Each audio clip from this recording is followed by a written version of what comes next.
नमस्कार मित्रांनो, इन्फिनिटी स्पर्धा परीक्षा अकॅडमीच्या या युट्यूब चॅनलवर तुम्हा सर्वांचे स्वागत आहे। अन्न औषध प्रशासन विभागामध्ये भरती आलेली बघा 2024 ची ही जाहिरात क्रमांक 1 आहे। अन्य देखील जाहिराती येणार आहेत। आता जी जाहिरात नंबर 1 आलेली आहे त्याच्यामध्ये 2 पद देण्यात आलेले, तर या 2 पदांसाठी कोण कोण फॉर्म भरू शकतं, पात्रता काय, अभ्यासक्रम काय, एक्झाम पॅटर्न काय, याच्याविषयीची माहिती आपण आजच्या या व्हिडिओमध्ये जे आहे तर ते बघणार आहोत। खूप साऱ्या मुलांमध्ये कन्फ्युजन आहे की मी भरू शकतो का, माझा एवढा एक्सपिरियन्स आहे किंवा माझी ही डिग्री झालेली आहे तर मी फॉर्म भरू शकतो का। तर या संबंधीचं जे काही कन्फ्युजन आहे तर ते आपण आज दूर करणार आहोत। बघा 2 पदांसाठी वॅकन्सी आलेली आहे। एक म्हणजे विश्लेषण रसायन शास्त्रज्ञ गट ब, जी आपली PSI STI ASO या लेवलची एक पद आहे ते। त्याच्यानंतर वरिष्ठ तांत्रिक सहाय्यक गट क, एक गट ब आणि एक गट क या संवर्गातील पद आहेत। यांच्याविषयी अधिक माहितीसाठी आपल्या चॅनलवर ऑलरेडी आपण जो आहे तर तो फुल फ्लेज व्हिडिओ घेतलेला आहे। आज फक्त आपण पात्रता वगैरे बघणार आहोत। आणि अन्न औषध प्रशासन विभागामध्ये जवळपास 10,468 एवढी पदं जी आहे तर ती रिक्त आहेत, तर ती पदं देखील भरण्याची प्रोसेस लवकरच सुरू होणार आहे। म्हणून जर तुम्ही अभ्यास करत असाल नगरपालिका, त्याच्यानंतर आदिवासी लेखा कोषागारे आणि या अन्न औषध प्रशासन विभागासाठी, तर तुमच्या जवळ ही सरळ सेवा भरती बॅच असलीच पाहिजे की ज्याच्यामध्ये तुमचे सर्वच्या सर्व विषय कव्हर होतील। याच्यासाठी तुम्ही या दिलेल्या नंबरला कॉल करा। तसेच इन्फिनिटी स्पर्धा परीक्षा अकॅडमी नावाचं आपलं ऍप आहे, ते जरी डाउनलोड केलं तिथून देखील तुम्ही ही बॅच परचेस करू शकता। ही पूर्णतः ऑनलाईन रेकॉर्डेड बॅच आहे, म्हणजे सर्व लेक्चर्स याचे आज सर्व उपलब्ध झालेले आहेत। चला तर बघूया। सगळ्यात आधीचं जे पद आहे तर ते आहे विश्लेषण रसायन शास्त्रज्ञ गट ब अराजपत्रित। हे एक अराजपत्रित पद आहे, म्हणजे नॉन गॅजेटेड पोस्ट आहे। याच्यासाठी काय पात्रता आहे ते लक्षात घ्या। याच्यासाठी पात्रते 2 पात्रता आहेत, दोघांपैकी एक तुमच्या जवळ असली तरी तुम्ही याला फॉर्म भरू शकतात। पहिली पात्रता आहे की ज्याला अनुभवाची गरज नाही, आणि दुसरी पात्रता आहे की ज्याला अनुभवाची गरज आहे। म्हणजे अशी पहिली कोणती पात्रता आहे की ज्याला अनुभवाची गरज नाही, तर ती आहे ही 1 नंबरची। काय आहे? possesses a degree in pharmacy। लक्षात घ्या मित्रांनो, इथे डिग्री म्हटलेलं आहे, डिप्लोमा नाही म्हटलेलं आहे। म्हणजेच काय की ज्या मुलांचा फार्मसीमध्ये डिप्लोमा झालेला असेल ते एलिजिबल नाही, त्यांनी आताच हे करून घ्या, तुम्ही फॉर्म भरू शकत नाही। तसेच फार्मसी तुमचं कंप्लीट पाहिजे इथं, कारण की फॉर्म भरण्याच्या वेळी तुमचं एज्युकेशन हे कंप्लीट लागतं, म्हणून अपियर वाले विद्यार्थी सहसा चालणार नाहीत। हा पण एक दुसरा पॉईंट तुम्ही लक्षात घ्या। काय पाहिजे? फार्मसीमध्ये डिग्री पाहिजे। जर समजा एखाद्याची फार्मसीमध्ये डिग्री नसेल परंतु त्याचा मास्टर एज्युकेशन झालेलं असेल, कशामध्ये? पोस्ट ग्रॅज्युएशन इन केमिस्ट्री किंवा बायोकेमिस्ट्री, मायक्रोबायोलॉजी नाही, बाकी कोणता सब्जेक्ट नाही, 2 सब्जेक्ट दिलेले आहेत, एक आहे ही केमिस्ट्री आणि दुसरी आहे बायोकेमिस्ट्री। या दोघांपैकी कोणत्याही एका सब्जेक्ट मध्ये जर तुमचं पोस्ट ग्रॅज्युएशन म्हणजे मास्टर डिग्री झाली असेल तर बरं का, फक्त BSc झाली असेल ना मित्रांनो, फक्त तुम्ही म्हणाल की माझी BSc केमिस्ट्री झाली आणि BSc बायोकेमिस्ट्री झालेली आहे, मी फॉर्म भरू शकतो का? नाही, तुम्ही फॉर्म भरू शकत नाही।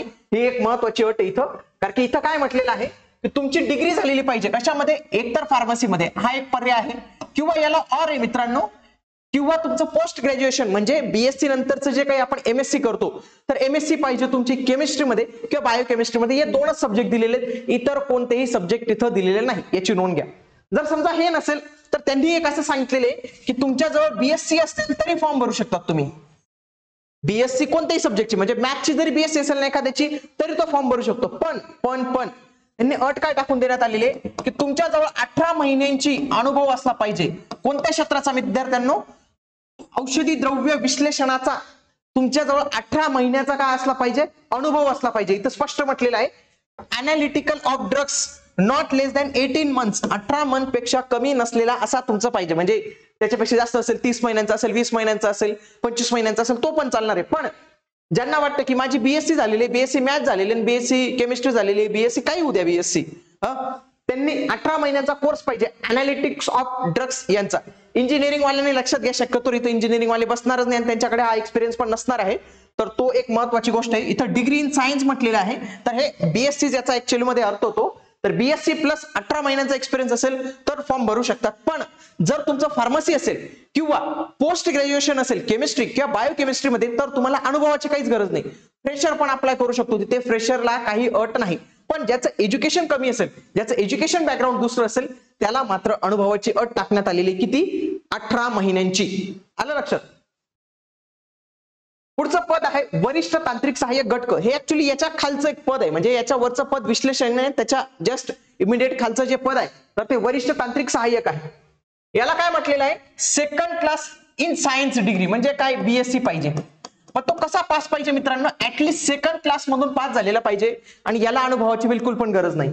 किंवा होल्ड डिग्री इन फार्मसी, मग डिग्री इन फार्मसी मध्ये तो 35% घेऊन जरी पास झाला असेल तरी काही प्रॉब्लेम नाही, इथं फक्त त्याच्याकडे डिग्री पाहिजे. पण बीएससी ची डिग्री असताना त्याच्याजवळ सेकंड क्लासची डिग्री पाहिजे. तुमच्या मार्कशीटवर असतं ते की तुम्ही कोणत्या क्लासमध्ये पास झालेले आहात, तर ते असतं. काहींचं कसं आहे सीजीपीए मध्ये आहे म्हणून ते आपण पर्सेंटेज मध्ये सांगू नाही शकत की किती पर्सेंट राहिले तर तुम्ही सेकंड क्लास मध्ये येणार. ते तुमच्या मार्कशीट मध्येच असतं मित्रांनो की तुम्ही कोणत्या क्लासमध्ये पास झालेले तिथं. इथं अनुभवाची बिलकुल पण गरज नाही. आलं लक्षात. दुसरं जे पद आहे गट क चं त्याला कोणताही बीएससी वाला फॉर्म भरू शकतो, पण तो सेकंड क्लास मध्ये पाहिजे. फार्मसी वाल्यांना डबल चान्स आहे मित्रांनो, ते गट ब मध्ये पण भरू शकतात आणि गट क मध्ये पण भरू शकतात. ते दोन्ही फॉर्म भरू शकतात आणि या दोन्ही फॉर्मना त्यांना वेगवेगळी फीस द्यावी लागेल मित्रांनो. म्हणजे त्याला पण 900 आणि प्लस याला पण 900 ही दोन्ही फी त्यांना द्यावी लागेल आणि याचा पेपर वेगळा होईल आणि त्याचा पेपर वेगळा होईल मित्रांनो. दोन्ही वेगवेगळ्या दिवशी होतील पेपर. हे पण एक महत्वपूर्ण नोंद घ्या तुम्ही. पुढे आता एक्झाम पॅटर्न काय असणार आहे सगळ्यात आधी ते बघूया. बघा दोघांचा एक्झाम पॅटर्न ऑलमोस्ट सेम आहे मित्रांनो, काहीच फरक नाही. सिलेबस मध्ये फक्त थोडासा एक बदल आहे, बाकी ओव्हरऑल सिलेबस देखील सेम आहे. म्हणून जर तुम्ही 2 फॉर्म भरत असाल तर खूपच चांगली गोष्ट आहे, कारण की तुम्हाला दोघींमध्ये सारखाच सिलेबस आहे जवळपास. 70% सारखा सिलेबस आहे, फक्त 30-40% एक वेगळा आहे, तो पण मी सांगतो तुम्हाला. बघा 4 सब्जेक्ट आहेत आपल्याला. एक आहे इंग्रजी, मराठी, जीएस आणि रिझनिंगचा, आणि चौथा जो आहे तर तो आहे तुमच्या टेक्निकल सब्जेक्टशी म्हणजे विषयाशी संबंधित ज्ञान आहे. इंग्रजीचं माध्यम आहे 12वीचं, 12वी पर्यंतचे प्रश्न येतील, याला 12वी पर्यंतचा दर्जा असेल. परंतु जीएस साठी असेल पदवी आणि तुमचं जे एज्युकेशन मध्ये जे काही सब्जेक्ट झालेले असेल तर त्या लेवलचे प्रश्न तुम्हाला इथे विचारले जातील. इंग्रजीमध्ये 15 प्रश्न 30 गुणांसाठी. म्हणजेच काय कळलं आपल्याला की एक जो प्रश्न आहे तर त्याला 2 गुण आहेत मित्रांनो.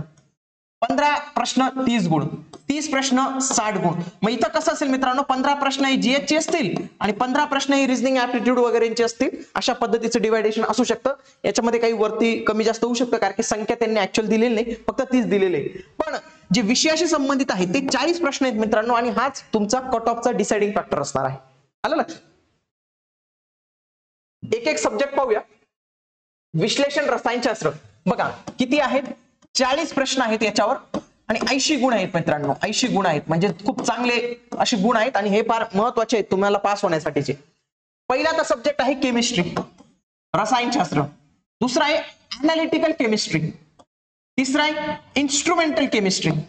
चौथा आहे बायोलॉजी. पाचवा आहे मायक्रोबायोलॉजी आणि 6वा आहे बायोकेमिस्ट्री. तुम्ही बघू शकता खूप सारे सब्जेक्ट आहेत. म्हणून जे मुलं आता फ्रेशर मधून आता जस्ट पास आउट झालेले आहेत किंवा जे कोणी शिक्षक असतील की जे शिकवत आहेत 11वी 12वीला, तर त्यांच्यासाठी पण खूप चांगले चान्स आहे. कारण की त्याचा समजा ते केमिस्ट्री विषय समजून सांगत असेल तर त्यांचा केमिस्ट्रीचा बेस खूप चांगला असेल. त्याच्यामुळे हे दोन्ही सब्जेक्ट पण त्यांचे कधी ना कधी अभ्यासलेले असतील, त्यांना थोडाफार वगैरे रिव्हिजन द्यावी लागेल. बाकी बायोलॉजी, मायक्रोबायोलॉजी आणि बायोकेमिस्ट्री तर हे पण काही सब्जेक्ट आहेत. हे सर्व सब्जेक्टवर तुम्हाला 40 प्रश्न जे आहेत तर ते बघायला इथं मिळतील. हा एक महत्वाचा सिलेबस होता जो तुमच्या टेक्निकलशी संबंधित आहे.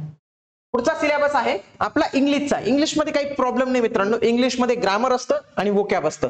15 प्रश्न येणार आहेत, त्याच्यापैकी 7 ते 8 प्रश्न तुमचे वोकॅब्युलरी येऊन लागतील. वोकॅब मध्ये काय समानार्थी शब्द, विरुद्धार्थी शब्द, त्याच्यानंतर वन वर्ड सबस्टिट्यूशन येतं. असे छोट्या छोट्या गोष्टी येतात ज्या एकदम सिंपल असतात. इडियम फ्रेजेस, प्रोवर्ब अशा गोष्टी येतात, त्याही सोप्या राहतात.